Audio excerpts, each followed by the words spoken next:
And I just hello to everyone that's joining us so far. I can see that I have people from Canada, Indiana, Georgia. That's awesome. All around the US so far. And so keep letting us know where you're from as well, because we'd love to know where everyone's tuning in from.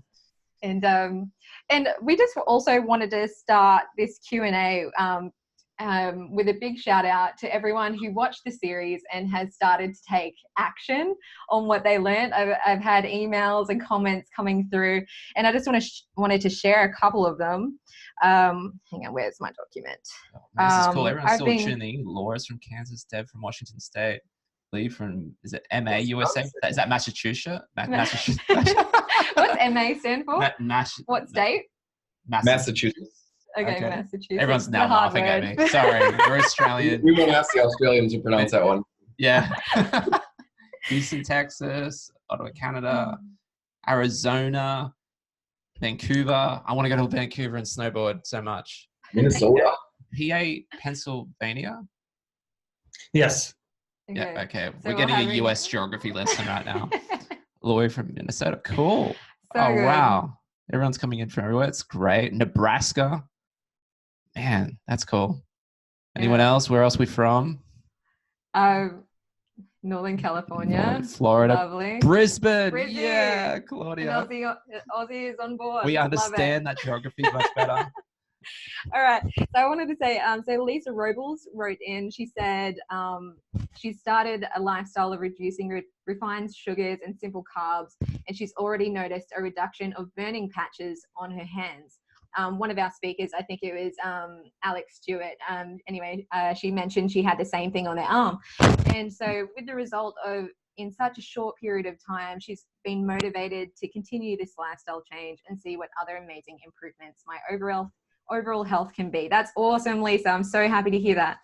And Shelley has written in saying that after she watched the series, she began following a regime of an elimination diet, and she started adding in bitters, and she's using probiotics, slippery elm, L-glutamine, and enzymes, and she's noticed a big change in her anxiety. And she says, uppercase, big change, OMG, thanks to everyone involved. And there's so many stories here from Kim Daniel. She's started taking action. Miriam, Laura, Deborah, they're all saying that they started. And Tyler actually says that he has started using mimosa for himself and his kids. So he's excited to see how that goes.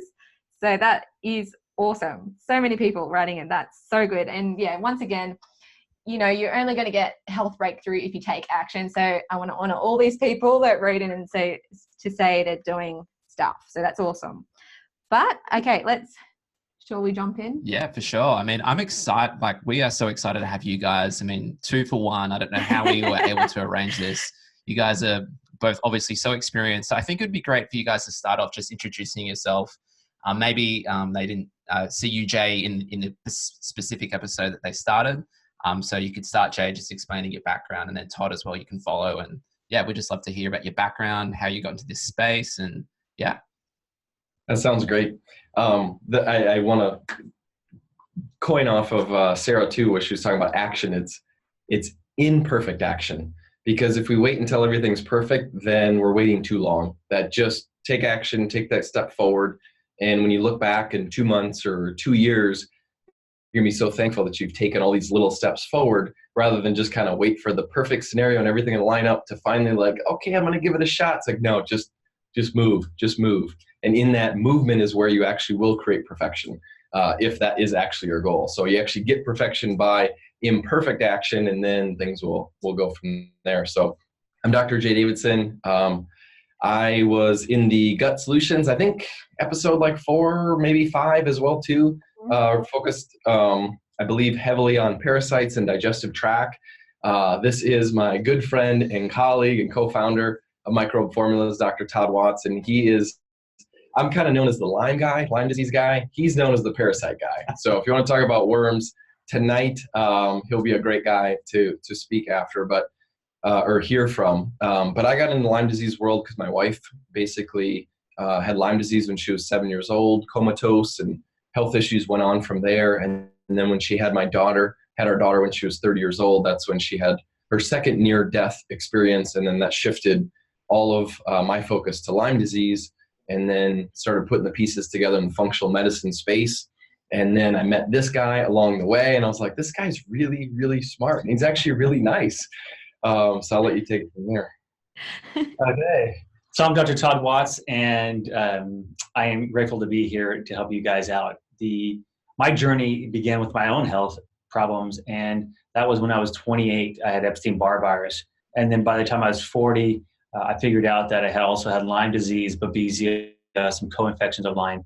And in that process of working on those things, I found out that as I cleared those, I still had a lot of health problems. And that's where parasites really came into the picture. And I found out by clearing parasites out, my life changed. From allergies to headaches to serious fatigue, all kinds of issues that I was dealing with, parasites played a major role.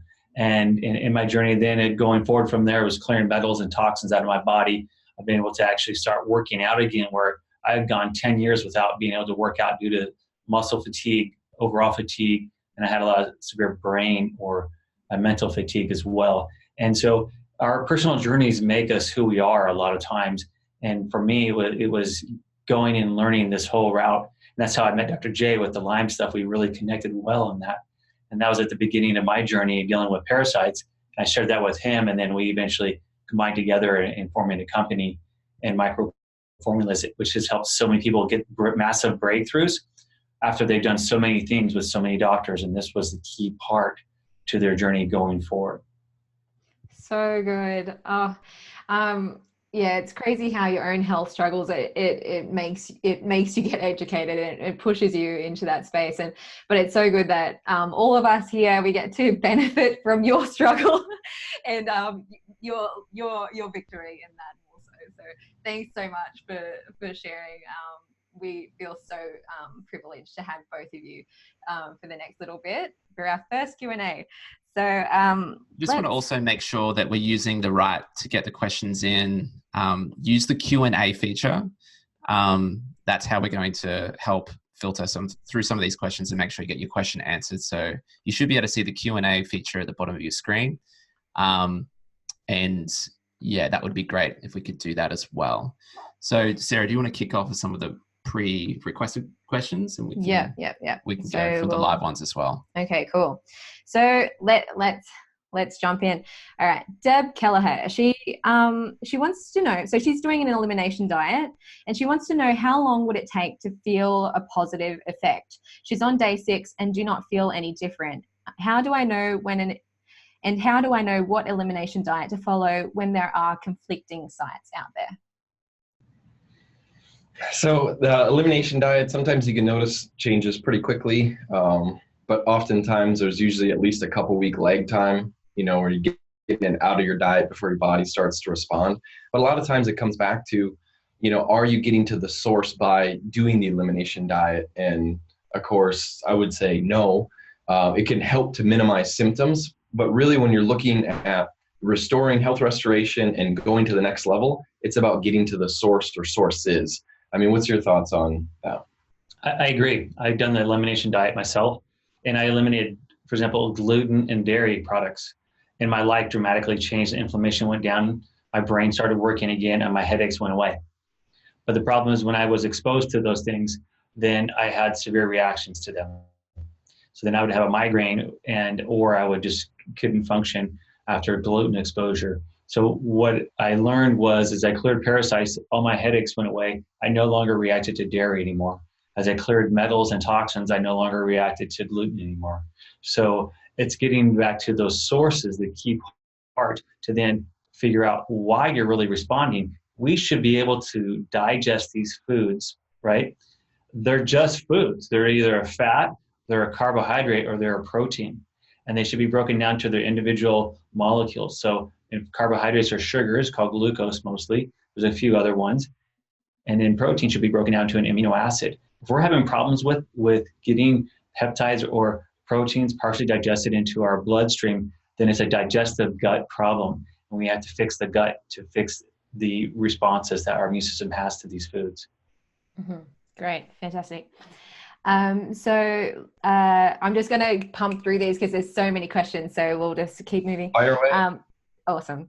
So Lenore is wondering, she has a question on the effect of eggs and the gut, whether they are advisable to eat or avoid, and in what situations. You should be able to consume eggs. You should be able to consume dairy. But the key is if your body can't tolerate it, then there's clearly something upstream, and then you want to avoid it. It's not to take away from the elimination diet or following some other diet. Like let's say you have candida and you're going to, follow the candida type diet of, no sugar. Like we're all for that because that's going to help minimize symptoms. We're all for that, of not causing reaction internally in your body. But we want you to take the next step is to identify, okay, if you do have egg sensitivities, why? Where do those come from? And that's just what Dr. Watts was saying. So if you do fine with eggs, consume eggs. If you don't, stay away from them. However, you want to make sure to move upstream. And note that oftentimes it could be the white of the eggs, but more likely it's actually the yolk typically of the egg that somebody's sensitive or allergic to, or they react to. So it can actually be different parts of the egg. And consider too that if the chickens are fed garbage, that you can react to the egg and not necessarily be the egg, but the way the chickens were raised. So the quality of the chicken that's laying the egg plays a huge role too. Perfect. All right, Leah.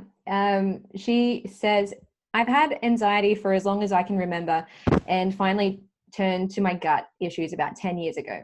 I also have low thyroid that has never been diagnosed as hyperthyroid. I am sensitive to many foods, causing issues with yeast overgrowth, chronic sinus infections, yeast infections, abdominal pain, and bowel irregularity. I have not been tested, but I suspect I have candida, and I'm curious about SIBO and parasites. I would love any information you can offer on what I should be eating / not eating. If it's okay to go ahead and treat it without knowing by taking Mimosa pudica and any other antifungal, anti-parasite medications, and whether it's all right to be taking probiotics and eating fermented foods now, or if it's better to wait until these infections have been cleared. I know testing is great and likely we'll do it eventually, but the expense is overwhelming. Do these tests have to be done both prior to treatment and post? Just a FYI, hearing a little like microphone crackle. Okay. Probably your local. Okay. Yeah. Okay. So the cheapest way to test for parasites, you guys, is to take your wrist and hold it up, and you take 2 fingers and you see if you have a pulse, right?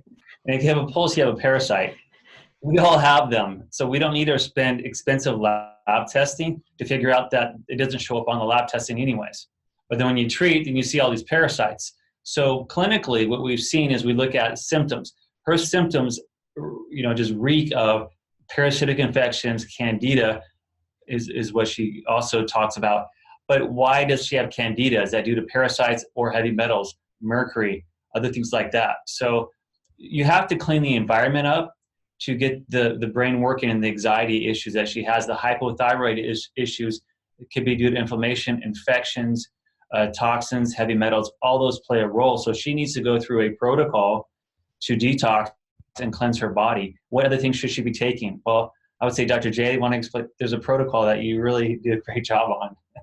Well, I was just going to say, so he's being sarcastic with the test, but it's actually the truth. So it's, kind of take it for what it is. But, and the reason to like go into the science, basically parasites can dissolve, when they die, they can release an enzyme that dissolves them themselves. A lot of research needs to be done on actually identifying parasites. So the lab tests that are out there aren't looking for all the species. So there's a lot of missing pieces to the whole parasite testing. And we're more of a fan of, let's just assume that you have parasites, because if you do a stool sample and it comes back negative, we're still going to say you still want to cleanse, which means why don't you put those finances to cleansing versus, spending $500 on a lab test and then say, well, it's negative. But maybe I should still do this. It's like, well, then why'd you run the test? So that's kind of our opinion on it. But when we're looking at health, it all comes down to understanding the order. And this was something that was mind-blowing to me when my wife was, near death's doorstep and trying to figure this out, like what's going on. I had not met anybody to be able to put it together. And that's where I feel like I can bring value to the functional medicine world. So first thing is that we want to understand what are the upstream sources. We've got parasites. We've got other chronic infections, which could be viruses, bacteria. We've got toxicity issues. You could put heavy metals in that category, which is a really big modern epidemic. You could put pesticides like glyphosate in there, which is, we know, is in the rainwater now. It's kind of contaminating the planet. And then the fourth thing you could put in there is mold, and specifically environmental mold that then replicates inside your body. And it's not to push off the diet, and it's not to push off your emotional traumas, because those are huge and usually live in repeat. But understand that diet is the foundation, our thoughts, and really breaking the patterns of what we've experienced. We all come through with different baggage, but it's how we respond to it. So that's kind of the foundation, but let's focus on the big four things. So as you're asking about diet, what's the best diet? It's like, honestly, if you implement in the right order the protocol, diet, it's important, but it's not like going to change something drastically, right? As long as you're not consuming foods that you're reacting to, like your body's going to become less reactive. You're going to be able to handle more foods. You're not going to have to eat this pristine diet. Otherwise, you're going to react to it. I mean, that's not what life's about. You should be able to enjoy life. It's not to go out and consume processed, horrible types of food. But if you do go out and do that, you shouldn't crash, feel like garbage for a month and, suffer from it. Your body should be able to handle it. So that's kind of our opinion on that. But looking at from a protocol order, it's understand, okay, detect what's wrong with you. And if you're not fully sure, let's just assume all those things are part of it so you don't miss anything. The next step is drainage. It's opening up the pathways in your body. So if you're not pooping 2 to 3 times a day, and we're not talking, you don't want to be pooping so much where it's watery stools. But when you're looking for health restoration, if you're not pooping 2 to 3 times a day, you got to open up that pathway, because everything else relies on that. The liver bile duct, the lymphatic system, the brain drainage, the skin, all that, kidneys, all rely on the digestive tract. So we want to open up the pathways. The colon, the liver bile duct, and the lymph are probably the top 3. You can put kidneys in there, probably with liver as well too, but if you focus on 3 things, support the drainage there right away. Then we're going to move into parasites. Parasites have to be first because toxins are in parasites, molds in parasites, bacteria and viruses are in parasites. So if you just get the order right, it's going to save you so much time. The reason parasites are right away is because it affects everything else. It's kind of like the mother cell. You take that down and it kind of knocks everything else over. But also when we're looking at, this is the Gut Solutions docuseries that you just posted, and all these experts, it's like gut issues, right? Parasites. But you can't forget about emotions play a role, toxins dump into the gut and then disrupt the gut. So if only thing we focus on is, I'm going to fast and I'm going to take probiotics, then we're not addressing the toxicity aspect, and we're also not addressing the parasites within the digestive tract along with the systemic body. So if you just start with drainage, then go after parasites, then the other things will fall in line. And really then the next step is detox, and then the final step is more of the virus, bacterial, chronic infection, Epstein-Barr, Lyme disease type thing. Mm-hmm. Beautiful. Love it. Super wise. Thanks, Dr. J. Okay, let's... Did you want to maybe we can start moving on to some of the live questions? Sure.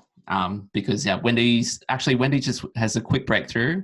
You just want to scroll up, which is great. My breakthrough this week is that I haven't needed to take as much Imodium since I started taking Slippery Elm, which is super cool. That's great. Susan asks, is there a specific test to see if we have parasites? We've already answered that, I think, in the previous question. The pulse test. Do you have a pulse, Susan? You probably have parasites. If you have a pulse, that's a positive for parasites. If you don't, you might want to recheck just to make sure you're still alive. But to go back to that Imodium, I used to take that. I remember before going to it, because it would come in bursts where all of a sudden I'd like have some diarrhea, and it's like, oh my gosh, that's so bad. I don't want to have diarrhea.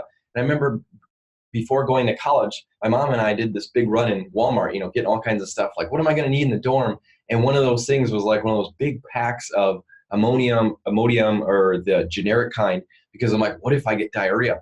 And when I look back at all those symptoms in the sensitive gut, parasites, skin issues, food allergies. I was allergic to dairy, just like this guy. I used to put apple juice on my cereal. I mean, I went through the gamut and had so many gut issues, but it was when I really crossed that parasite boundary that everything changed. So if you have diarrhea, it's not good, but you don't want to plug things up. It's the body trying to get rid of something. right? Exactly. So we want to listen to the body, but we also don't want to hinder it. It's kind of like when you get a fever, what we're taught, lower the fever. But when the fever goes up, that's actually the body's immune system killing things that it couldn't normally. So if you artificially drop the fever with a Tylenol or something, or let's say you take something natural like a homeopathic, I forget the name of it, but it also drops fevers. It'll probably come to me in a minute here. Belladonna, thank you. If you take belladonna, you can drop a fever, and yeah, that's natural and it's safer than taking a Tylenol or something like that. But then are you not actually helping the body? You're actually hindering it and allowing the infection to thrive, because the body's trying to increase the temperature. Same thing when you have diarrhea, the body's trying to clear something out. So while it's not comfortable, like have the squirts or be running in the bathroom, the last thing you want to do is actually plug it up. You want to figure out what the source is. Wonderful. Fantastic. Awesome. So, Wendy, I've been eating PB for a year. Then 3 months ago, I started having chronic diarrhea. The colonoscopy is scheduled for next week. My doctor suspects that I have microscopic colitis. I was recently tested for gluten sensitivity, LGA 174 and IgA 174 and IgG 2.49, which is negative. My only other health issue is Hashimoto's. Please advise me about repopulating my microbiome, calming the inflammation in my gut, and managing microscopic colitis. Thanks for sharing all your wisdom. It's a great question, and I've dealt with that with many people that I treated in my in my clinic. So the thing is that she has one autoimmune disease. She may have another autoimmune disease. The thing to look at is what's creating that problem. So microscopic colitis could be a protozoan infection. Protozoan is a microscopic parasite. Also could be looking at other issues, bacterial issues. If you want to repopulate the good bacteria, you get to clear out the bad stuff. So it's similar to wanting to go in and you move into a new house and you have this backyard that you want this beautiful lawn, right? And it's full of weeds. Do you just throw seeds out and expect the seeds to take hold and then clear out the backyard? No, you don't. You have to go in and you have to pull out all the weeds and all the bad stuff, right? You have to go through and fertilize everything, water it, and create the right environment for the bacteria to survive and to thrive. And you have to feed it the proper things. So probiotics, I'm not a huge fan of probiotics, especially at the beginning. Why? Because it's not going to make you really an impact. It's going to be money thrown down the drain. You need to go after the reason why you're having the problems. So I would look at going through and cleansing out that colon, and then also go upstream why you're having Hashimoto's. So that could be a gut bacteria. It could also be a chronic viral infection. It could be a parasitic infection. It could be Lyme. There's a number of things that could be a root canal problem. It could be heavy metals or a toxin herbicide stuff. So there's many things that can drive her issues, and there's a problem there that she needs to address, deep-rooted. Mm-hmm. And it's kind of overwhelming when you think about all the possibilities for Hashimoto's, but that's just the reality. I mean, you listed off virus, parasite, bacteria like Lyme, toxin like heavy metal. I mean, there's multiple things, but in order to get well, look at all those. Don't just pick one, like, hey, I'm going to try this one thing. Remember, all these things work in synergy. So as you change your terrain and you change your environment, your health is going to change. Mm-hmm. So where would you recommend Wendy start? I know you just said address all those things, but she probably needs a bit of a guideline of where to start still. What would you recommend? Yeah, I mean, we're going to be biased, obviously, with our company, Microbe Formulas, but we created a protocol that is for that. So we spent, months. I don't even know how much time we spent on it, a lot of time. But the whole reason why we created the protocol was so that the, just person that's having either health issues or just wants to take their health to the next level, like it works for them. So the first step is opening up drainage. Make sure you poop, support the liver, bile duct, and kidneys, open up the lymphatic system, then move into parasites. So if you say phase one, open up drainage pathways.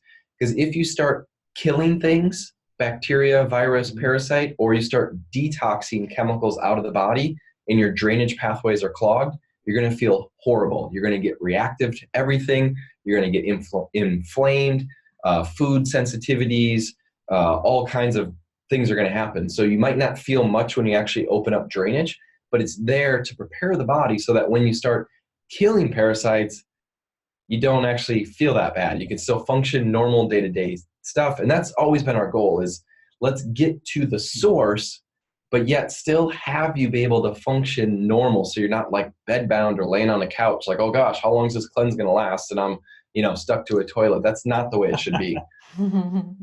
That's great. What's interesting is it addresses our Formula One will address yeast, will address bacteria, will address parasites.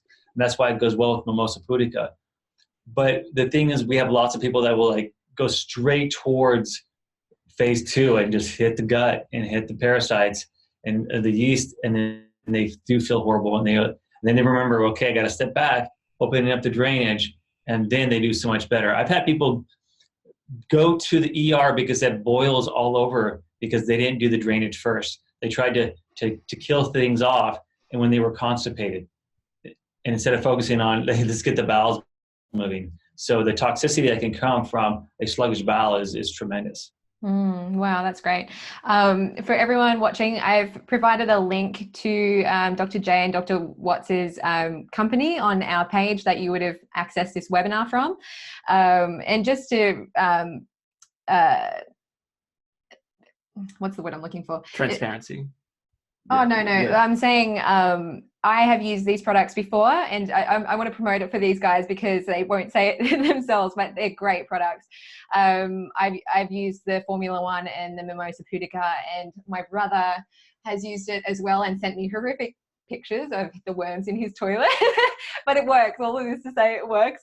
And I remember when Jonathan was sending through those photos, I was so freaked out. I mean, literally. I'm the weirdo that asks them for the photos, but so I'll put that back on me. It was shocking. Someone, for me, the skeptics, science guy, I'm just like, oh, this all seems like too far out there for me to understand. And then you're saying you're pooping parasites, and yeah. I just went into denial mode, and I was just like, I don't want to deal with this. Like, if they're in there, stupidly, that's not good advice. He doesn't like the idea of it. People will get there. I think he needs to. But my sister-in-law Laurie, that was the biggest game changer for her, was removing her parasites. She had anemia. Anemia, depression, anxiety, all sorts of things, and that doing the parasite cleanse was the thing that made her move forward in her health journey. So I really recommend it. The link's there on our page, so that's easy for you guys, and I highly recommend it. So that was Wendy's question. Jeremiah, if I put something on my face like a lotion or oil, etc., does it work its way into my gut?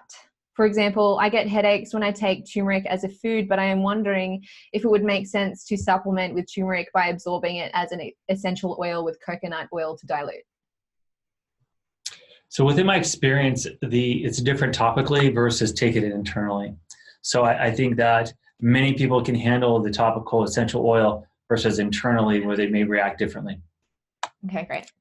And if you put something on your skin, it's not going to get into the gut. It's going to absorb and get into your bloodstream. And that's really when you eat something and it goes in the gut, it's got to cross. So even though you eat something, it's still actually outside of your body, because it's still got to cross that barrier into the body to get into the bloodstream. Just like in the skin, it's got to cross the skin barrier, get absorbed to get into the blood. So if you put something on your skin, it doesn't mean it's going to get in the gut. It's actually going to get internally in the body. Same thing if you eat.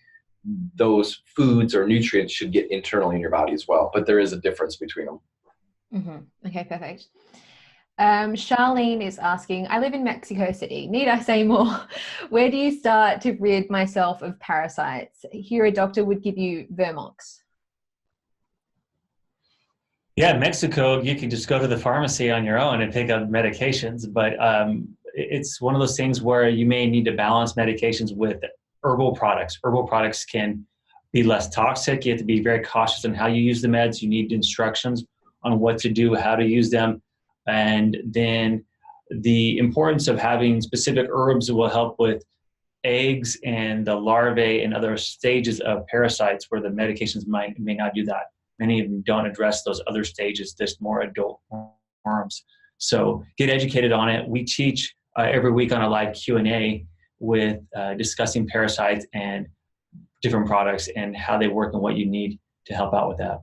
Yeah, and you'll see that through the link that you guys provided. So if you just click on that, they'll be able to get access to it. But just remember, like Mimosa pudica seed, and it's the seed that you want to look for. The reason it works so well is it's sticky. So where people have used anti-parasitic medications and still have issues, they use anti-parasitic herbs and still have issues, the mimosa pudica seed, for whatever reason, seems to just like, it clings onto those worms, and it's just going to pull them out. It's so sticky, and that's one of the benefits of it. So think of it as more like a gut grabber than just anti-parasitic. So it's really good for biofilm. It's really good for fungus as well. It's just really good overall with the gut, but it gets its name definitely because of the worms. I mean, when people see stuff come out and then they text their friends or like, hey, look what I got, and their friends are grossed out, just remember, it's just like the movie Shrek, always better out than in. So just get the stuff out and you'll be thankful. It might be gross right away, but you'll get over it and your body will be, you'll be glad you did it. Awesome. Do you want to read the next one now? Sure. So how do you test for Epstein-Barr? I had mono almost 30 years ago, and I had CFS ever since, and haven't been able to get over it no matter what I've tried. So this is a really good question. Testing for it is, there's different panels, blood panels you can run, and then there's 4 different markers typically that I run to see what level it's at and how chronically it's affecting them. So people that have a hard time getting over Epstein-Barr virus usually is correlated with a parasite, actually, believe it or not. So you could look at the correlation of parasites upregulate the Th2 autoimmune system, right? Or the Th2 pathway in the immune system, which if it's out of control can cause autoimmunity. But with that happening, it releases a cytokine or inflammatory marker that binds onto the Th1 side that fights viruses. And it'll suppress that side as well as bind on to the macrophages that hold our viruses at bay and keeps them asleep, if you want to call it that, what they call latent viruses. Well, what happens with the parasites is that they become active. A gene turns on and they start replicating the viruses. And so then you have chronic Epstein-Barr virus for life. So when I'm looking at my cases that I'm working with people, I'm always addressing parasites with the viruses at the same time, both, and then upregulating the immune system on the one side that is not working, and then trying to bring the other side down into balance. And especially by clearing the parasites, that naturally brings the Th2 system down, bringing the Th1 system up to fight the viruses and turn those guys back off. Okay, perfect. So in layman's terms, you've got viruses that can live inside of parasites, but parasites themselves mess up the immune system and allow for viruses just to replicate out of control, where you just can't get your handle on them because the immune system's off kilter from the parasite itself. Okay, no, that's great. Thank you. Noel is wondering, he's curious about parasite protocols using mimosa pudica. What else to take? Binders, herbs, minerals? How long? And does one need to redo it later? Are cycles needed? A really good question. In our product line, we do have the Formula One, which is a great overall anti-parasitic product and antibacterial and yeast, but it addresses all the different categories of parasites. So we use that in conjunction with the mimosa pudica. We have a product called Foundation, which is our binder that helps to bind and clear out toxins that are creating this bad environment. And then we also have the mineral product, the bioactive carbon minerals, that help to upregulate the cellular energy and help our bodies, our cells able to communicate better, and then also binding clear toxins out by releasing also the good minerals into the cells. Yeah, the foundation also for those that have viral infection or retroviral infection, the foundation works really well for that too. So the EBV question, people asking about Epstein-Barr, you want to be on foundation. Okay, cool. Cool. And we have Aline Murphy. How do you know if you are rid of all parasites? And does that mean that that you have to get the poop tested often? So I guess, how do you know when it's all gone? So let's think of it this way. So we went through this whole antibiotic craze, antibacterial everything, hand sanitizer, don't touch me, like we got to kill every single germ. And what we realized from it, and unfortunately there's still people stuck in this model, but what we realized from it is the more that we try to eliminate all the bugs, the more the bugs morph and become super. So it's thinking about this. So when I look at parasites, when I look at Lyme disease, when I look at, these other type of infection, the goal isn't to annihilate and kill every single little thing off in the body. When I look at parasite infection, most people have parasitic infection because they've never cleansed.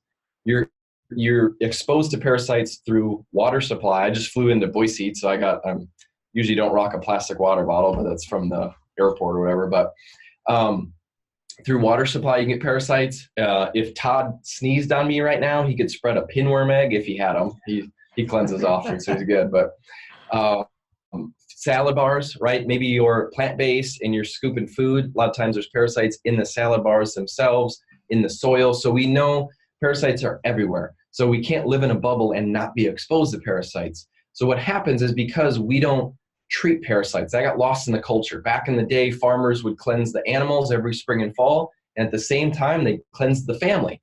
Well, somewhere that stopped. Farmers still will do animals, but they kind of stop with people. Well, we still get affected by it. So what you have to understand is parasitic infection starts building up, and it starts building up at a higher level.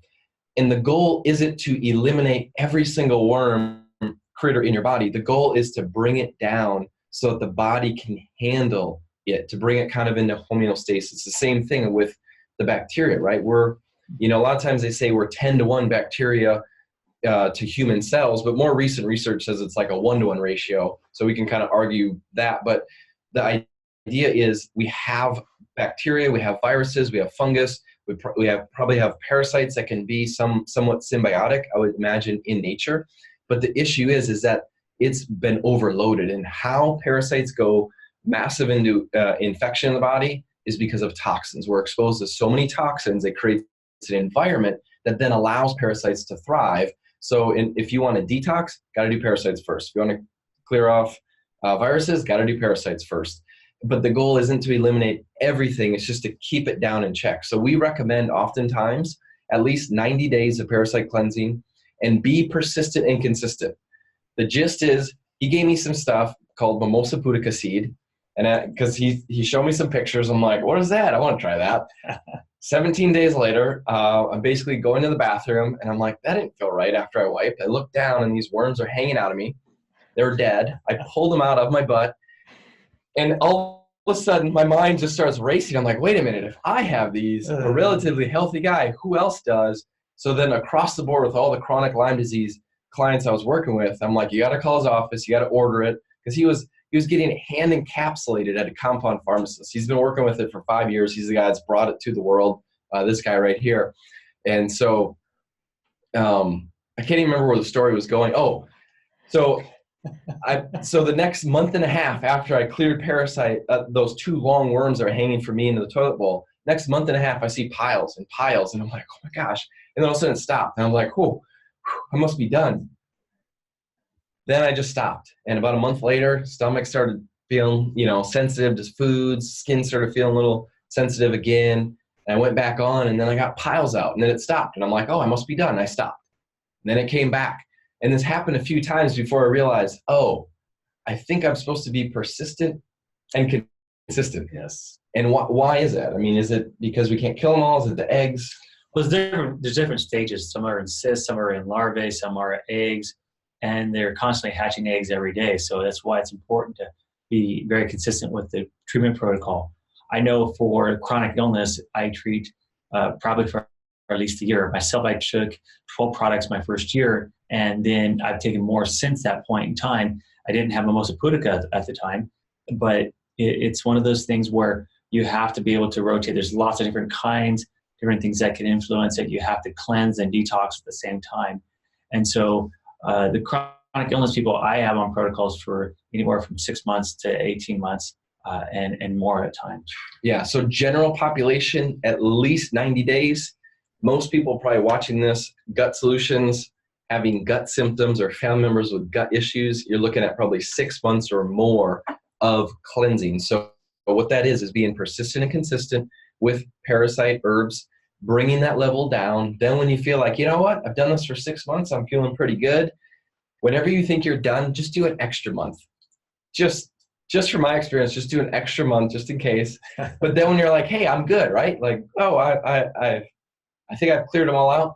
Then just focus on every full moon. So then around the full moons, 2 days before the full moon, on the full moon, 2 days after. So you're doing a total of 5 days, right? The 2 days before, 2 days after, and on the full moon. Then you just dose up on a bunch of anti-parasitic herbs, Mosa pudica, Formula 1. If you got anything else, take a bunch of that, higher doses for 5 days. And if you start seeing stuff or you start getting symptoms, then you know you got to go back on more consistent. But otherwise, just do some what we call the full moon protocol, really blast it over the full moon, because they get active the most. You know how the full moon changes the water tide, the ocean, the tide changes? Parasites are mostly made out of water, so activity always increases with a full moon. So we want to kind of maximize. If you're only just going to do 5 days, you want to do it over a full moon because you're maximizing activity. You're going to get the best kind of bang for your time and investment. And then the other parts of the month, you can really focus on detoxing. So then you're not constantly like parasite cleansing for 10 years straight. And, so you want to go be persistent, consistent, at least 90 days. Most people with health issues on here will probably be 6 months. Then you can start doing the full moon cycling and really focus between that on detoxing. Perfect. That's a great answer. Thank you so much. Very extensive as well. So moving on to the next question from Shabira. Shabira. That's a beautiful name. I was tested negative for Lyme's, old chronic infection. What are the best tests for Lyme? Parasites?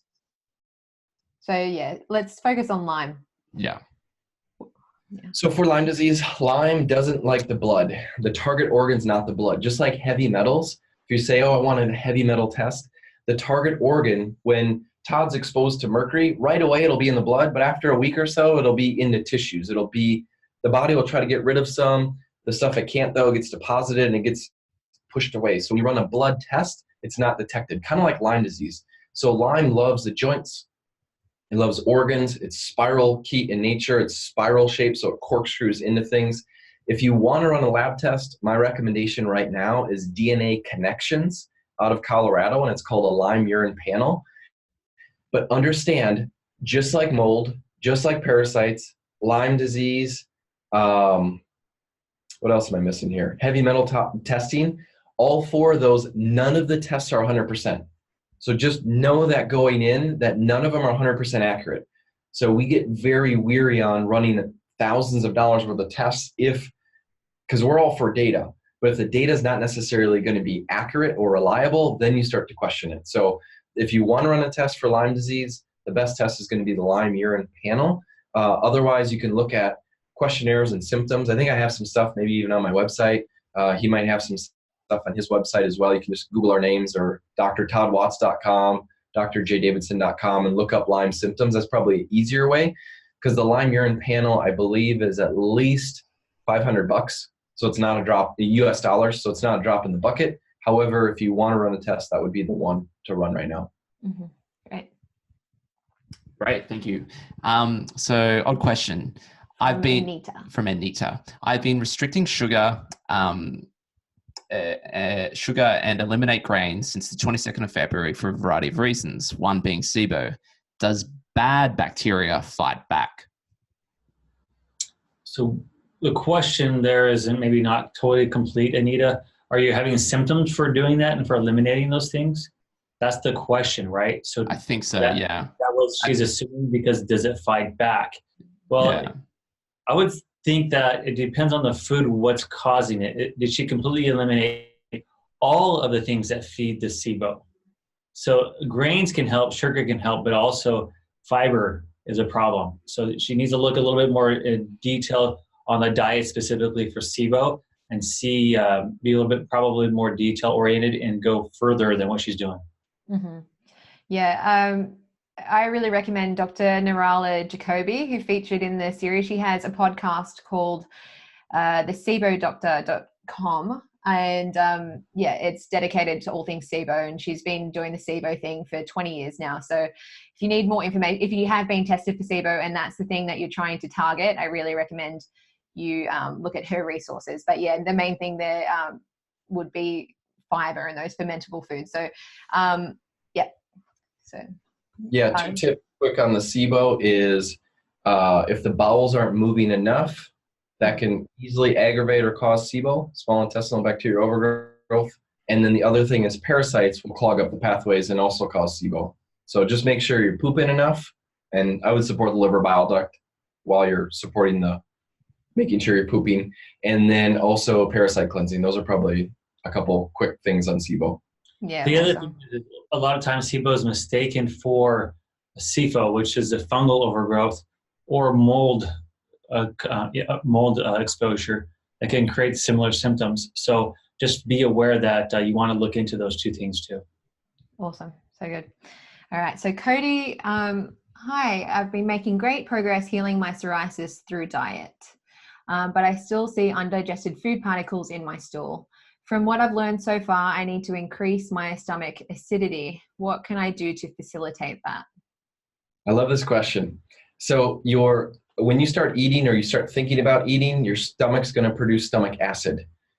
If you don't have enough stomach acid, it doesn't mean you need more beta-HCl or you need more apple cider vinegar. And those are great to help increase the stomach acidity. The issue comes down to the bile isn't flowing enough. It always comes back to the liver bile duct with stomach issues, I feel like. So the liver makes bile, it releases it in the bile duct, and then we have a gallbladder, which is a storage sac. When I chew food and I eat and swallow it, it goes into the stomach where the acid should be to basically start breaking the food down. After a little while, it'll release it into the small intestine.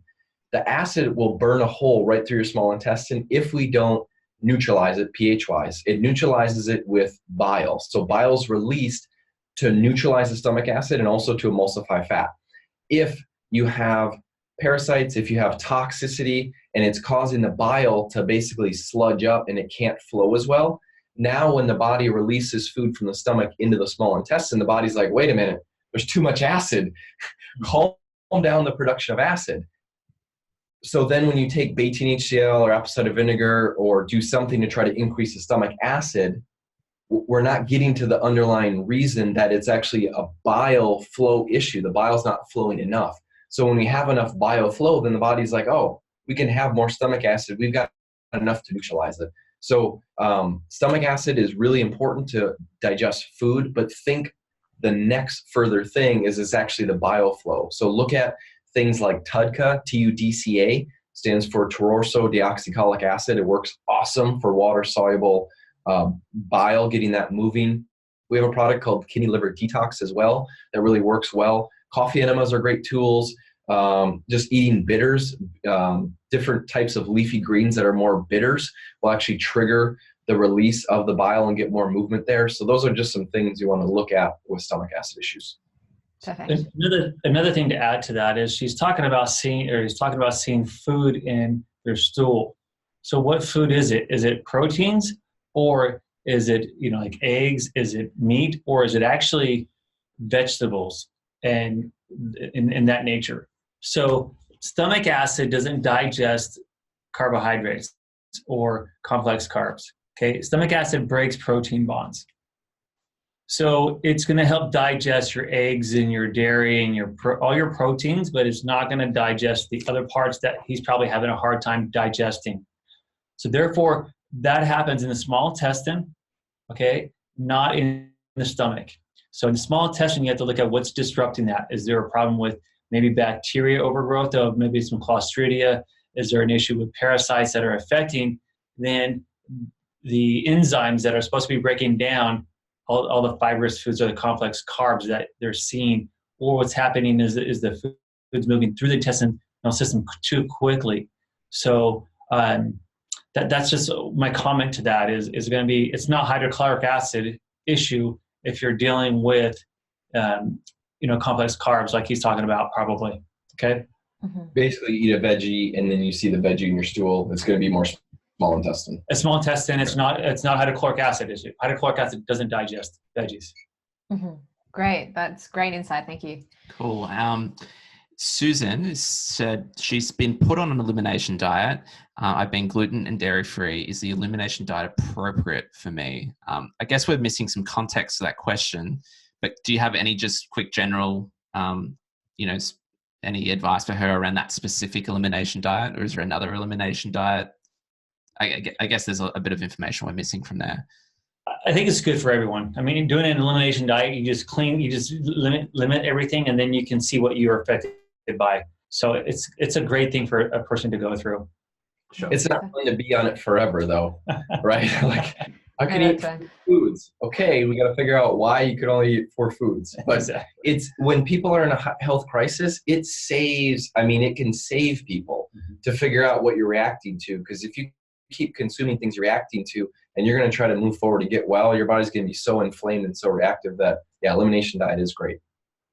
Perfect. Okay, Marcia, by the way, is my mic still crackling or am I sounding okay now? No, it's been great. Okay, perfect. And you can see from that last answer talking about the small intestine digesting food, I'm like, that's why I got this guy on today. Or the small. Thank you so much for you guys making your time available. It's so really good. Marcia wants to know, she has a daughter who is 2 and just diagnosed with candida by a stool test. She was born by C-section and has had chronic loose stool and has problems sleeping. What's the best treatment for this? She has been on multiple probiotics and eats a variety of foods. We minimize sugar. She is currently on biocidin and nystatin.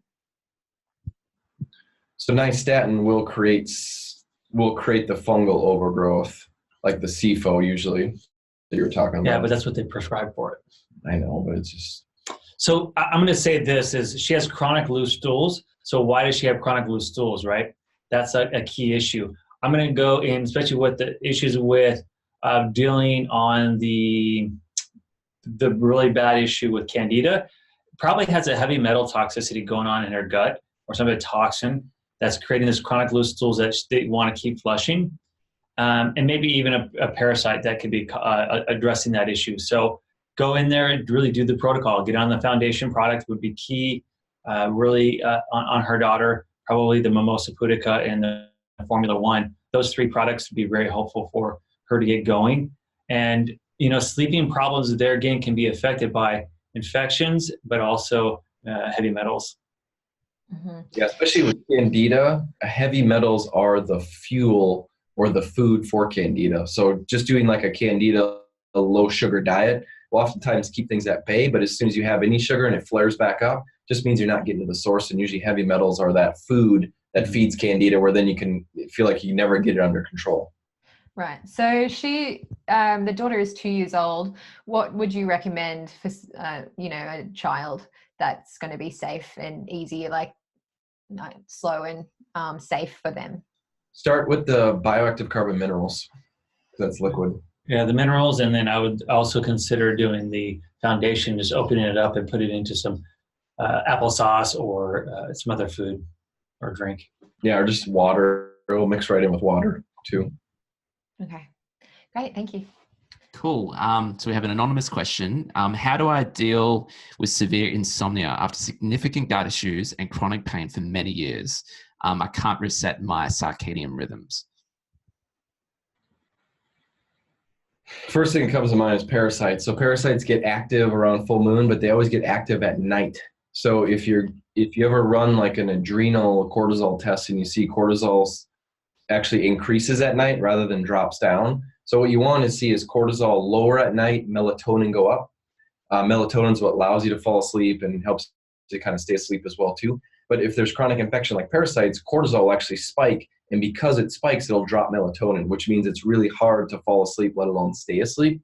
I guess if it's a 2 to 4 a.m., usually insomnia is a whole different beast. But if people wake up between 2 to 4 a.m. or 1 to 3 a.m., that's usually a liver issue. So that means you want to open that liver up a lot more with the drainage pathways, because the liver kind of kicks on and tries to detox in that time. And if anything's backed up, it'll typically wake you up and have a hard time falling back asleep. That's kind of for other people listening. But And then the other, mercury is a big one for insomnia too. So heavy metal toxicity. We have the gut issues. I mean, ultimately, you see the gut issues are such a big part of that. The chronic pain and gut issues for many years. She's got parasites. Get on the Mimosa Pudica for sure. Okay, great. Or he. Yeah, we don't know. And the next question, thank you for that. The next question is there a specific test for candida? Yeah, there's a number of tests for candida. You can check the immune markers, and also you can do the candida spit test. That's the cheapest one. Great, thank you. Go on YouTube. You can see it. You can see it on YouTube. It's pretty easy. Okay. Awesome. Elizabeth, okay. I've been diagnosed with indolent systemic mastocytosis. I completed an elimination diet 5 years ago and know my triggers for anaphylaxis. I take 23 doses of medication a day. I still feel like gut plays a big part in my disease. Where do I begin to get a gut assessment, as I believe I have issues as well as fungal overgrowth? The medication one is like, whoa, that's one of the number one causes of constipation and having gut issues, I swear, is just medications people are taking. So of course we can't, tell you to stop it or, just go cold turkey or get off of it. You have to obviously work with your physician, whoever is prescribing, or it's probably multiple physicians or multiple doctors with that amount of medications, depending on how many different ones there are. But you got to figure out what the upstream issues are so that you can start getting off of the meds. There's just so many negative effects from meds. Where would I guess there's a lot of like variables there that we wouldn't be able to know without a full assessment. But if someone like that presents to you, say in your office, what would you start them with? Where would you sort of like what testing would you maybe want to start with, and are there any specific clues that sort of jump out at you at that as to? I would look at the medication and see what all the side effects are and work with her. I would have her get in an area, find an integrative medical doctor that she could work with that understands the interactions and decrease as many meds as possible that would be healthy for her. And then from there, open up drainage and start detoxing. It's hard with that many meds to really take any herbs and know how things are working. She may need something in her nature, more support with IV therapy with vitamin C and help in boosting the immune system and dealing with some of her issues. So I would look for somebody in her area that was an integrated medical doctor that did IV therapy and could help her manage all those meds and decrease them and then get those nutrients in intravenously. But it comes back to the foundation, Dr. Watts, Dr. J, hey, I've been diagnosed with, fill the blank in. Where do I start? What do I do? It still comes back to the foundation where you're going to open up the drainage pathways. You're going to go after parasites. Then it's going to allow you to really dig into detoxing. And that's going to allow you to really dig into the chronic infection. Like it's still going to be, for the most part, the same order. But for, it's so easy to say, well, I've been diagnosed with this. I'm not sure. It's like in order to heal the body, it still follows those same principles. Now, if somebody is very sensitive, like they can't handle any products, they're bedridden, then even before we get into the drainage phase, we have to support mitochondria. Mitochondria is the energy cell factories of the body, essentially. Then that's what you're going to possibly need even before drainage. But for everybody else, it's like you start with drainage, you move to parasites, you detox, then you go after the chronic infection. So do you want to say anything on the mitochondria stuff? Yeah, I just think that that's a key area where a lot of these people don't function well, is because they don't have proper mitochondrial function. And every way to build a neurotransmitter, if you're dealing with emotions or anxiety, depression, or if you're dealing with enzymatic reactions, which we all are all the time, every second, or hormone building, all those things require energy in ATP. So that's why we have to be sure to be able to detox, we need energy. To be able to build anything, we need energy. For brain function, we need energy. To talk, we need energy. Everything needs it. So some people might have to go to that basic level of, even to drain, they need to have energy. And we go back and build up the mitochondria function and energy levels so that they can do everything else they need to do. Mm-hmm. Great. Fantastic. Cool. I had a question. I forgot. Sorry. That's cool. So I guess that's a great answer. Thank you so much. I guess this leads into our next. So let's give a little practical. So let's say you need mitochondrial support. Where do you start? Bioactive carbon minerals, the bioactive carbon iodine, the bioactive carbon biotox, and then the biomolecular oxygen. Those 4 products is where we would start. If you're super sensitive, the very first thing is probably the minerals that you start with. Then you can add in the oxygen or even the biotox, and then the iodine's maybe one of the later ones.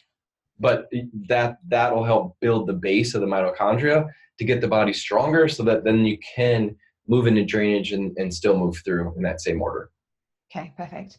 I remember my question. I was wondering, so obviously step 2 in your protocol is to deal with the parasites after drainage pathways are open. Would there be any situation where you would say if where Mimosa pudica would not be appropriate for someone? I would say that it depends on the person. One of the things we look at is constipation. So we use our bowel mover, the intestinal mover, to move the bowels. At times when you're peeling stuff off and clearing things and they're already constipated, it could cause more constipation. But we've also had people that were chronically constipated that the Mimosa pudica was the key factor that helped them to finally go to the, have regular bowel movements. So that's the key part, is really looking at, hey, how's your bowels moving, and support that with the intestinal mover or some magnesium to get through. But really, precautions is primarily if you're pregnant or breastfeeding. You don't want to do a lot of killing. You don't want to do a lot of detoxing. You just really want to be as minimal as possible. Just like your sister-in-law, she went through the whole protocol and really got her body ready to then, now you've got a little nephew, Asher. I do. Yeah, no, it was a perfect prenatal program that she went on to with dealing with her parasites. So thank you too for both you guys helping create this little nephew for me. And if you are pregnant or breastfeeding, the minerals is safe, the bioactive carbon iodine is safe, the oxygen, and the oxygen, biotoxin binder. Yeah, the biomolecular oxygen, and then the bioactive carbon biotox. Those are probably the top 4 safest things where we could just say, like, you'll be fine with those. But then when you start really getting into killing parasites and infection, when you really start to get into detoxification, you just don't want to do a lot of that, because you want to be conservative and really protect that child. You don't want to stir things up to then get the kid to be exposed to it. Yeah, perfect. Great, thank you. So I guess this is a great leading question from everything we've been talking about. So basically, so you've determined that parasites, toxins, and or infections are invariably always the root cause of autoimmune and leaky gut issues. It's a great question. You have to add in emotional trauma too. So there's some of the emotional issues, or there could be some genetic variants in past, stuff that your mom may have passed down to you as well, which could be heavy metals, endotoxins, or infection. So yes, I pretty much believe that. A leaky gut, to me, people tell me they have leaky gut and they take these leaky gut products, but it's not addressing why they have leaky gut. So you got to go back to upstream. Dr. J always tells me, hey, it's upstream. I love how he always says that. But what's creating the leaky gut in the first place? Remove that, and then it's going to be easy to heal it, instead of being on leaky gut products for 20 years. And it's same thing with adrenal fatigue. Somebody says, oh, I have adrenal fatigue. I take adrenal adaptogens and have been forever. Like, well, what's causing it? And so then address, well, it's emotional trauma or a bad marriage, or it's toxins, or it's infections, or something driving it. It's a poor diet. It's tremendous stress. What is causing the adrenal fatigue? And it's the same thing, a lot of autoimmune disease. Same thing. There's a reason why it's happening, that you have to reset the body and clear out and open up to be able to work and function properly. Or there's a Wi-Fi router right next to your head while you're sleeping. And you're like, why don't I feel rested in the morning? Yes. Very true. Very logical. Thank you. So I think, is that Maria? Maria, cool. Is there a way to determine whether you have SIBO, leaky gut, or candida, or all these symptoms very similar? So I guess there's obviously specific tests for those 3, but So the organic acids test is a really good test to differentiate a lot of those. And then leaky gut, there's some autoimmune markers that you can run on a separate test as well. But I would start with the organic acids test. I use that one quite a bit, and it helps to see what markers for fungus or candida, markers for SIBO, and it's just a really good introductory test. Let's say somebody doesn't run the test. Yes. They come to you, they have health issues. What % would you estimate of those people that come to you have leaky gut? Probably everybody, and candida. So, I mean, when you have health issues, the likelihood of leaky gut is astronomical because it's, in the scientific world, it's called intestinal permeability. So toxins, emotional stress, chronic infections, they'll all cause, glyphosate's a huge one, will all cause that intestinal permeability to open up and cause leaky gut. So it is really common, but it's not just to focus on, I heard this helps to tighten up the junctions of, for intestinal permeability. It's not just to focus on that. You can do that to help try to seal the gut up, but it's about always getting upstream. You always want to think, what is the source or sources? And majority of the time it's plural, meaning there's multiple factors to it. Mm-hmm. Great. Love it. Christy, she says she's been taking thyroid medication since it crashed after her third child. Do you think my thyroid can be healed and be able to function without medication? It's hard to say without seeing her lab work and knowing so much more about her. I have seen people with autoimmune Hashimoto's thyroid issues in the past be able to get off their medications because they went through the whole healing process and got things working much better. So yes, I could say that I've seen that, but each person's an individual. If my belief is if you still have that organ, I fully believe you still have the ability to heal. Now, maybe not at 100%. Let's say you've had health issues for 30 years and all kinds of trauma, maybe taking you from 20% to 70 is going to be the max. That's going to feel like 100% for you. But unless that organ's been taken out, I really believe that our bodies were designed to heal. And even when that organ's taken out, you still got other things that'll maybe not make up for it. You have ovaries and bone marrow. Ovaries are just for females, but ovaries and bone marrow will actually manufacture thyroid hormone besides just the thyroid. It's not enough to, cover it, but it's one of those fascinating trivia questions. So, trivia facts. Okay, good. Ruth and Cody actually have the same question. They both started taking Mimosa pudica. Ruth started 3 weeks ago. Cody started a week ago. Ruth hasn't seen any parasites come out yet, and Cody is wondering how long it will take. Ruth is wondering, should she have increased her dosage? Probably, I would say so. It took me a couple months before I saw something come out. And the other thing is, if you're not digging through your stool, you may be having things come out that you're just not aware of because it looks like just a piece of stool and not parasites that are folded up in together. And so it's hard to say that you're not passing them already, or it's just that you need a higher dosage of the Mimosa pudica to get your levels up to where they can get to pull out. So, and remember, 70% of the parasites are not visible by the naked eye. So just because you don't see them doesn't mean you're not clearing them, just like you said. And honestly, you got to take like some plastic forks or I know Matt's like super excited to hear this. Take some plastic forks or some chopsticks or something and poke around at your poop. But if you really want to know, am I seeing anything? Like he said, a lot of times they get folded up and they just look like a poop nugget, and you don't think it's actually a worm until you unfold it. And it's like this long thing. You're like, whoa. And you want to tell your family and they're all grossed out, but you're like, I think I've solved the missing link. I think it's coming together finally.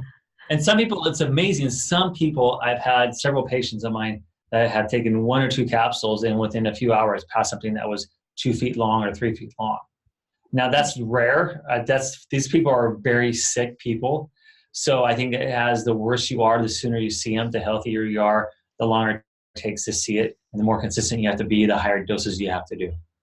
So what would be an appropriate increase of the dosage? So we always recommend Mimosa pudica seed and Formula 1 together. Could you get some results just with one or the other? Yes. But the more you use in conjunction, the faster you'll see results. So 2 capsules of each of them twice a day is the kind of standard dosing. If you're super sensitive, start lower. 1 cap of one of them, do that for a couple of days before you introduce the other one. And I mean, it's not a race. So we don't need to crash to know like, hey, things are working. Some people need to know that. That's why they just skip the drainage and they move right into killing. And they're like, oh, this stuff works. Okay, I'll go back and do this. If you need to do that. But 2 capsules twice a day of Formula 1 of Mimosa pudica seed. Do that for a month. If you don't notice anything, then that's when you increase it to 3 capsules twice a day and do that for a week. If you don't notice any changes, any changes with your gut, how you're feeling, see any differences in your stool. Then go after a week, go to 4 capsules twice a day. Do that for a week. If you don't notice anything, go to 5 capsules twice a day. I think for your brother, Sarah, it was the 5 caps twice a day.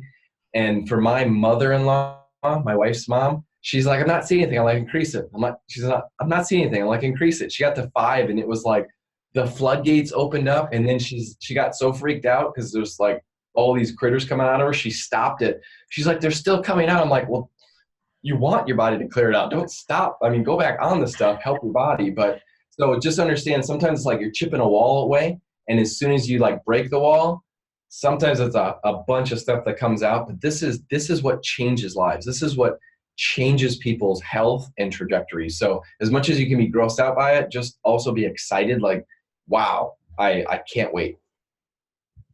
Awesome. Yeah, it's great to frame it that way because, as you know, I struggle, and but it's good, and like we need to do something about this. And so, yeah, don't forget as well, if you haven't heard of their amazing products, check out the link beneath the video as you're watching this as well, because yeah, it can change lives, which is we've experienced firsthand in our family. Absolutely, 100% recommend. Did you sense I was talking to you, Matt? I'm feeling the pressure, man. Come on, you just gotta get your chopsticks ready. It's pushing me. No, I've got to do this. You're right. And I'm sure there's many people that are on the call as well that are still saying, okay, well, let's commit to this. Let's do it. Yeah. Imperfect action. Just remember it. Just go for it. Yeah, absolutely. So I've skipped over a couple of questions I think we've already addressed in other people's questions. Faith, not fear. I have lupus. I don't know how to say this word. Sjogren's syndrome and chronic fatigue. What are some of the main foods I should incorporate and eliminate from my diet? I don't eat dairy, and after listening to Sarah and joining a program, I have taken the giant step of eliminating wheat and gluten, which were a major part of my diet. Yay, she says. I love the emoji too.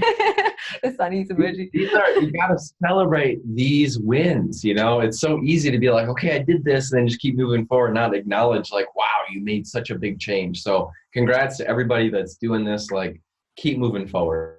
Absolutely. So with the lupus issues, what you have to look at, there's this gal has, or gentleman, whatever it may be, has a number of autoimmune diseases. And what I typically see with somebody that has lupus, and one of the previous questions, there's infections. Lyme could be an infection, probably a viral infection, maybe like Epstein-Barr. Parasites for sure are involved in there. Probably the chemicals, metals, toxins, some sort of maybe radiation, other issues going on. It's multiple, it's plural, as Dr. J has said.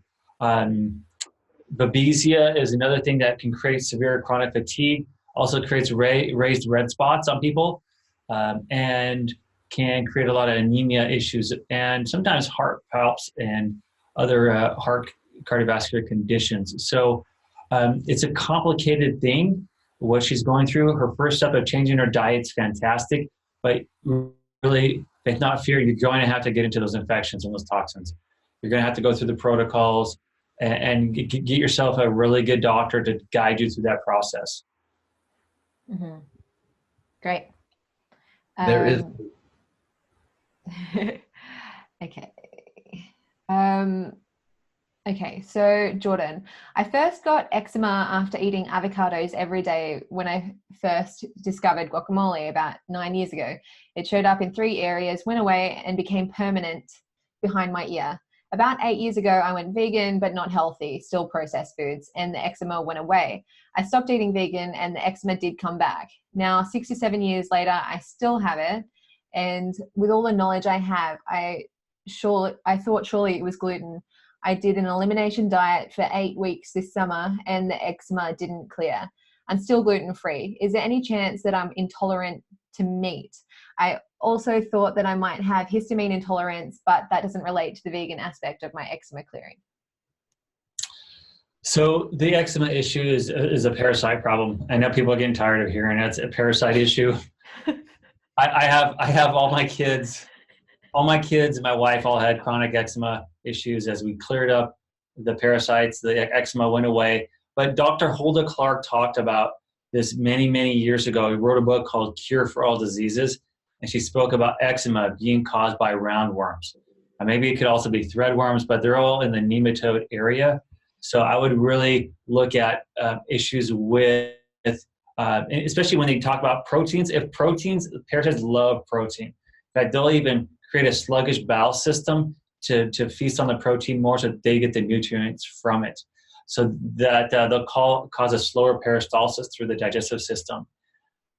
So I'm going to go right back there. It could be like a roundworm, threadworm, some type of intestinal nematode, and that's where I would go with it. Also really focus on detoxing both kidneys and liver. The kidney liver detox is really phenomenal, and then do the lymphatic stuff so it's not coming out the skin, but it's coming back out through the elimination organs the way they should. Mm-hmm. Fantastic. Yeah, I would absolutely add a vote for the liver for sure. What he said, but liver, because roundworms actually crawl. Roundworms will be in your GI tract, and they can actually crawl up into the liver bile duct and clog that up. So it's really important to make sure to be supporting drainage, because that's part of actually eliminating parasites, is to disrupt where they're at so they actually move so you can kill them, so they're not just nestled in. So that's another reason why you always want to make sure you are supporting drainage, not just focusing on killing, because the drainage will actually assist you in the killing, and it'll actually minimize symptoms too. Great. I remember, Jay, you said that skin issues is part of your journey as well, right? Yeah. Big time. Yep. Yeah. Sensitive skin, acne. I mean, and when I look back on it, I really believe out of all the things that I went through and changed, parasites was the defining moment for me, which is where we became like better friends. And then my brother's like, because I tried to talk this guy out of having a supplement company. I'm like, you don't want to do it. The FDA, like all of the legal stuff, like just luckily he didn't listen. And then my brother-in-law is like, hey, you should partner with Todd and come up with better parasite products. I'm like, actually, it's a good idea. And Todd's like, yeah, that's a good idea. I'm like, okay, I guess we're doing that. So just so you know where our heart is, that's kind of how we actually formed. So good. Love it. So Kathy, she has gallstones and IBS and low thyroid function. I'm sure I have heavy metal toxicity, tons of fillings from an early age. She has candida and may still have it. She's 59 and 90 pounds overweight. She's battled with low energy and depression most of her life. She started eating more veggies and fruit and less junk, and will be increasing that process steadily until junk is eliminated. Where should she go from here? Which detox first, etc.? Gallstones, you want to support the liver bile duct. So gallstones are, think about, it's typically a parasite, but it could also be a toxin that's in the bile, and the body starts encasing it. The body's trying to protect you from it. So it'll actually form a stone, and inside of it could be the parasite, or inside of it could actually be the toxin. So if you have gallstones, that is a major red flag. Liver bile duct, massive issues. If somebody's already had, because I know there's people listening where they've had their gallbladder out and they're like, oh, I don't have to work on this because my gallbladder's been out. No, you're actually at a bigger disadvantage, and you have to work on it even more, because that's a sign that you've had issues for years. And just because you get the gallbladder sac removed doesn't actually fix the underlying issue. So pretty much whether you have gallstones, don't have a gallbladder, like those are huge, red flags that you want to focus with that area. Okay, great.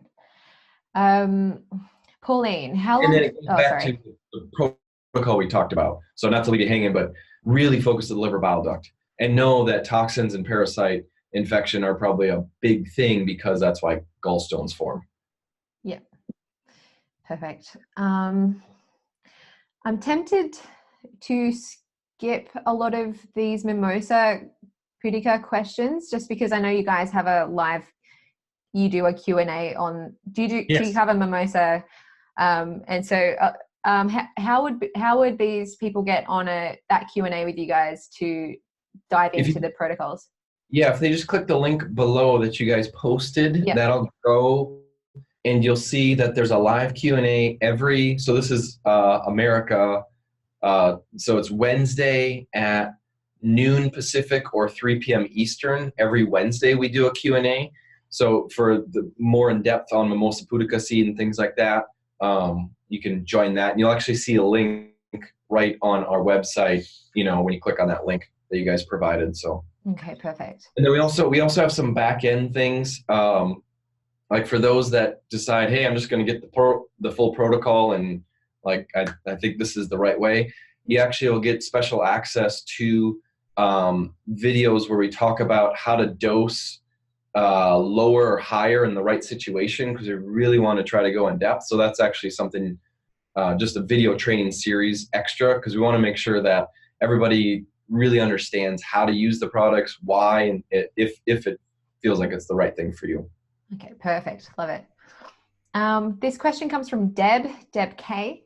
I am always constipated. So how am I supposed to drain, as you call it? Fiber makes me worse. I've been diagnosed with SIBO. Deb K. So that's where we have a product called the intestinal mover that really helps to move the bowels and get that movement going through.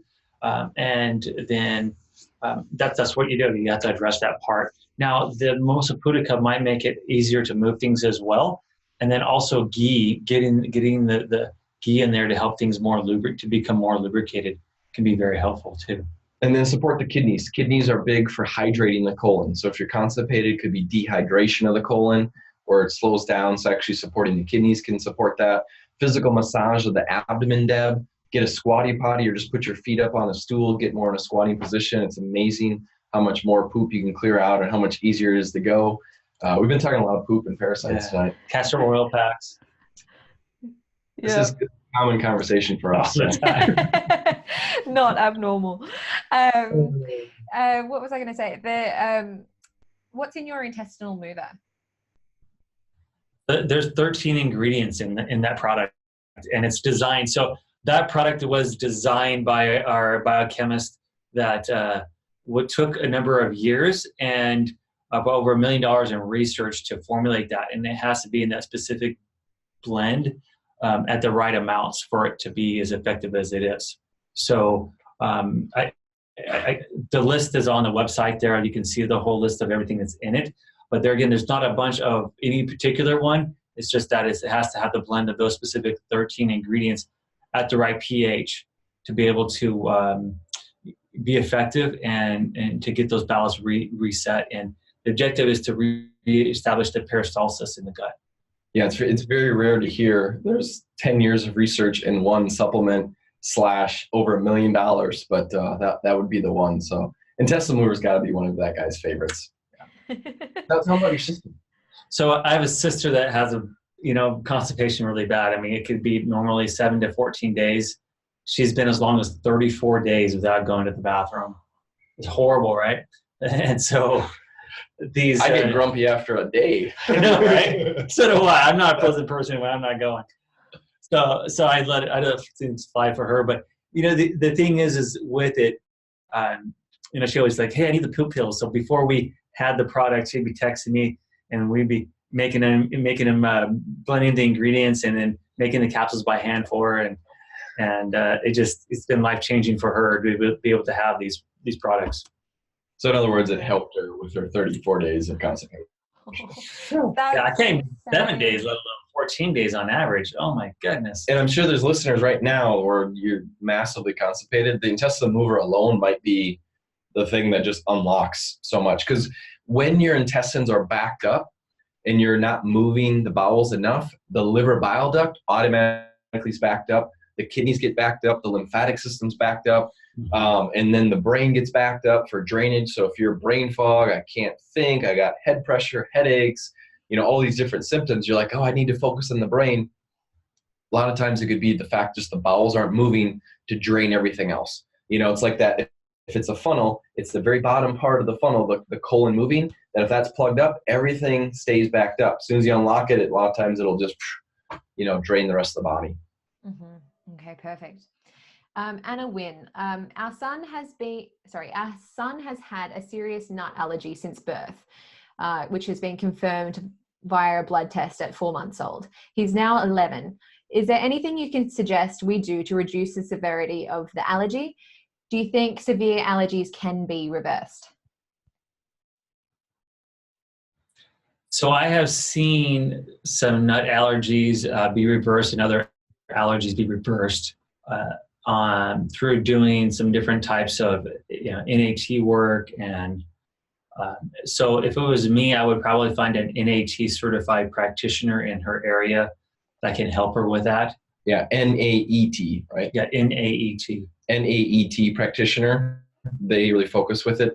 Some people, though, you might just literally because, they put peanut oil in vaccines, latex. We're seeing allergies now today that we didn't see 30 years ago. Mm-hmm. And sometimes it's just to the point where they might, that person might always have a deathly allergy or a reaction to it. The NAET specialist, though, and I would look at one in the area like Dr. Watts said, if they can't remove it, if anything, hopefully it should help calm it down. So if you do get exposed, it shouldn't be life-threatening. Mm-hmm. Okay, great. Thank you. So Katie, my son has been on so many antibiotics. How do you know if he has Candida? Guess we've already addressed that one. The organic acids test would be a good place to start. Do you have any recommendations there? Maybe specifically relating to antibiotics? Probiotic, antibiotic. Oh, yes. So there's a study recently that was interesting where they measured the recovery time after taking an antibiotic. So the one study showed, okay, after taking an antibiotic, what's the recovery time after doing nothing, not taking any probiotics or any products? And it would take about 2 months for the gut to recover.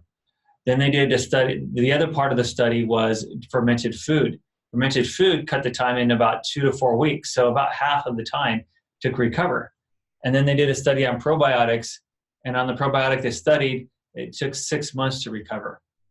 So I think that the fact that there was limited types of strains and guessing which strains are needed, it's better just to go to a natural way of doing fermented food and allowing the body to naturally use nature, not throwing in a probiotic that you're trying to guess they're short and deficient on when there's thousands of different strains. Yeah, and you heard him right. The people that took an antibiotic after antibiotics actually took the longest to restore the gut versus the people that didn't do anything. But the best was the fermented foods. So just to clarify, you did hear him right. Fermented foods is the right way to go. The probiotic we question based on, that research. We actually had a product as well that was available from Sammy Zyko. She's a fermenting specialist that a lot of people have purchased and used. Yeah, so, we had a fermenting masterclass. So some of our listeners, we'll have that, which is amazing. So more encouragement for you guys to take advantage of it. If you chose to get that add-on, definitely go ahead. Some people had some technical issues. Yeah, yeah. So yeah. Kombucha. Yeah, kombucha, kefir, kimchi, sauerkraut, all of it. Yeah. So good. I'm actually salivating thinking about it. Okay. We could probably do another 5 minutes too, just FYI. Cool. All right. So I'm scrolling over ones we've already answered. Gabriella Alvarez. I was told that coconut oil is not good when having leaky gut. My question disappeared. Where did it go? Oh, here we go. Coconut oil is not good when having leaky gut because it helps to translocate faster the LPS to the bloodstream. Is that correct? And what about oregano oil with parasites? Thanks so much. The oregano oil parasites could definitely be beneficial as well as for Candida. The thing with oregano is you don't want to be on it for long term. It's similar to an antibiotic that maybe 10 days on, go off, and then rotate back on. As far as the coconut oil, with what she's talking about, I would have to look at more of the research to see if that's correct or not. But if that is correct, then don't take the coconut oil when you have leaky gut. But I'm not sure. I haven't heard that before. I mean, usually if you have trouble digesting fats, then it's going to be a liver bile duct issue. That's going to be a big piece of that. Coconut oftentimes is a little easier because of the medium chain triglycerides, the MCT oils or the MCT that's in the coconut oil. It bypasses the GI and it breaks down into ketones in 3 steps rather than like 20 steps that it takes to generate ATP. So usually it's more tolerable. But yeah, I guess I'd want to see where that, comes from. Usually coconut's pretty tolerable. Of course, you do too much, you're going to get loose stools. Your body's not going to digest it because it's not used to it. You know, like you need to build up on consuming more fats and get the body used to it. Okay, great.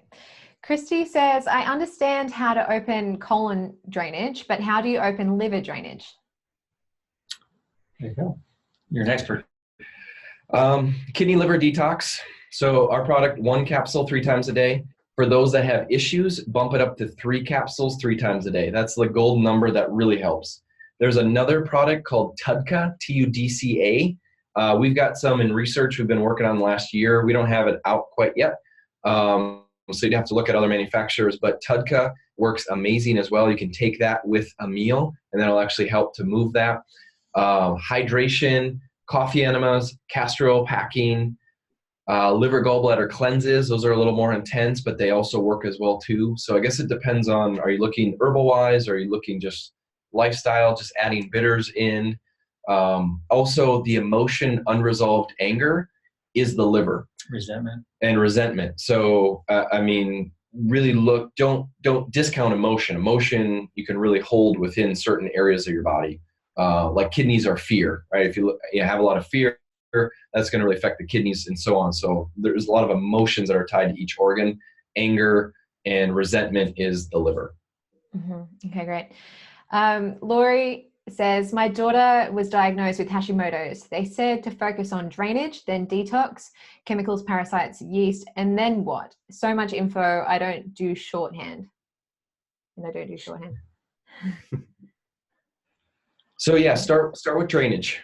We don't want to overcomplicate it. So just start with drainage. You'll see there's a phase 1 in our protocol guide. Just start there. Then do that for 30 days. Make sure you get the pathways open for your daughter. Then move her into phase 2. Phase 2, we call it immune support, but that's really the parasite phase.